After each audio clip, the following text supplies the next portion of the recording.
Nesse último vídeo sobre discipulado, vamos ver que o amor constrói, mas com a nossa ajuda. Se vamos apoiar o processo de discipulado de alguém, eu diria que Cristo seria uma boa referência. Aquele que ele escolheu ensinar, ele treinou de forma intensa e contínua pela duração do seu ministério. Ele comia com eles, ele ia a compromissos sociais com eles, ele viajava ao lado deles, ensinava ao lado deles. Em resumo, vivia com eles.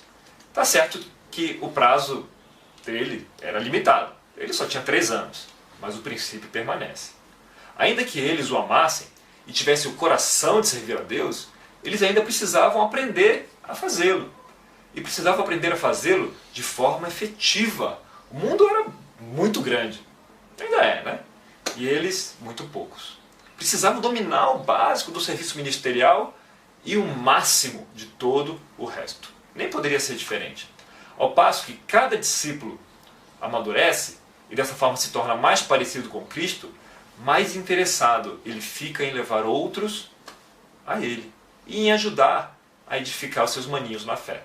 Por outro lado, pode ser muito frustrante ter o desejo de multiplicar a fé e não possuir as ferramentas para isso, ou pelo menos as ferramentas para fazê-lo de forma efetiva. O que Jesus ensinou a eles? Veja que, como seus discípulos eram judeus, já havia uma certa base construída, e ele partiu dessa base. Ainda assim, Jesus os ensinou a orar. Apesar de ser algo elementar, os discípulos sentiram que precisavam de ajuda nesse assunto. Não se pode deixar o básico de lado. Na verdade, nos primeiros anos da fé, nada é mais importante do que o básico. E por básico, eu quero dizer orar, estudar a Bíblia, compartilhar a fé e abrir o coração. Como seria possível ensinar tudo isso? Talvez um workshop não fosse uma má ideia, mas seria muito limitado. Como Jesus fez? Primeiro Jesus o fez, e eles estavam próximos. E o fez junto a eles.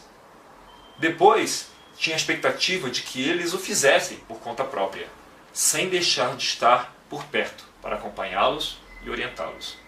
Estes são os fundamentos práticos de uma relação de discipulado. Ande junto, de forma que seja possível ensinar a 1. Orar. Ore junto. Como anda o desejo de agradar a Deus e de se relacionar com Ele? E a franqueza em oração do nosso amigo.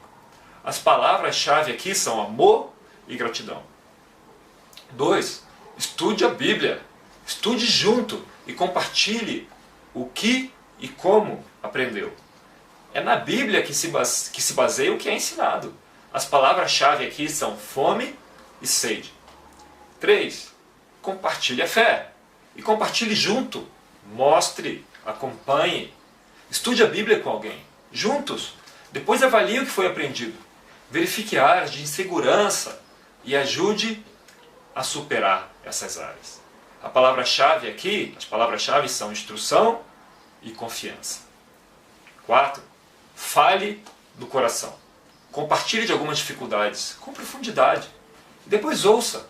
Já falamos um pouco sobre isso. As palavras-chave aqui são humildade e conexão.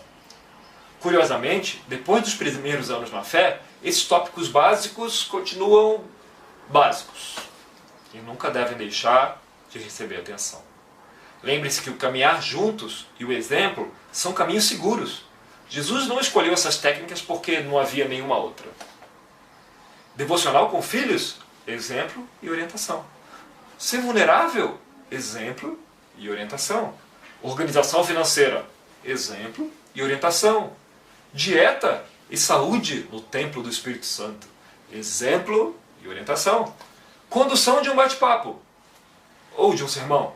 Exemplo e orientação. Como vemos, tem muitas utilidades. Mas também tem um certo custo. Não é possível ensinar e treinar segundo o modelo de Cristo sem uma vida compartilhada. Há que se caminhar juntos.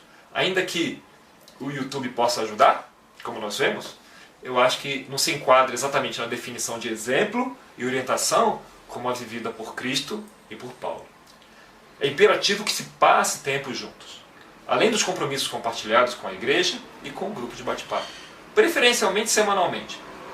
Nos 2 primeiros anos, um encontro semanal, ao menos, é muito importante para consolidar as bases da fé cristã. Depois disso, eu considero que o encontro semanal ainda seria o ideal, mas é possível ter uma boa dinâmica com menos do que isso. Em muitos casos, o encontro a cada 2 semanas pode ser um bom ponto de equilíbrio. Por outro lado, eu acredito que esse tipo de relação perde o sentido se não houver ao menos um encontro regularmente por mês. Ainda que a amizade siga em frente, não costuma haver o tempo necessário para compartilhar as batalhas diárias e para uma orientação consistente. Além disso, momentos de lazer compartilhado também são importantes. Esses encontros, com encontros que são poucos frequentes, isso fica bem mais difícil. A consistência desses encontros, além de fortalecer o relacionamento, permite a definição e o acompanhamento de planos de crescimento específicos. Nesses casos, um objetivo pessoal é definido e perseguido. E os encontros são uma poderosa fonte de orientação ao longo desse processo. No mundo secular, isso recebe o nome de coaching, bem sofisticado e custa bem caro. A habilidade de liderança, por exemplo, podem ser desenvolvidas dessa forma. Outra possibilidade é o suporte, o apoio para mudarmos em áreas menos fortes de nosso caráter. Uma dica para quando estiver apoiando o esforço de alguém para alcançar certo objetivo, além de monitorar a evolução e orientar, celebre as conquistas, por menores que forem. E depois de encorajar, encoraje novamente. O potencial desses relacionamentos é enorme e variado, desde a pura e simples satisfação pessoal de contar com amizades sólidas e saudáveis, indo até ao suporte a questões diversas de nossa vida. Sempre com cuidado e zelo pela vida espiritual uns dos outros. É o tal do amor em ação. Por fim, gostaria de encorajá-los a abraçar esse papel com toda a energia. Poucos momentos são mais recompensadores do que aqueles em que aproveitamos uma oportunidade para ajudar alguém espiritualmente. Em Provérbios, no capítulo 15, no verso 23, Salomão diz que dar resposta apropriada é motivo de alegria.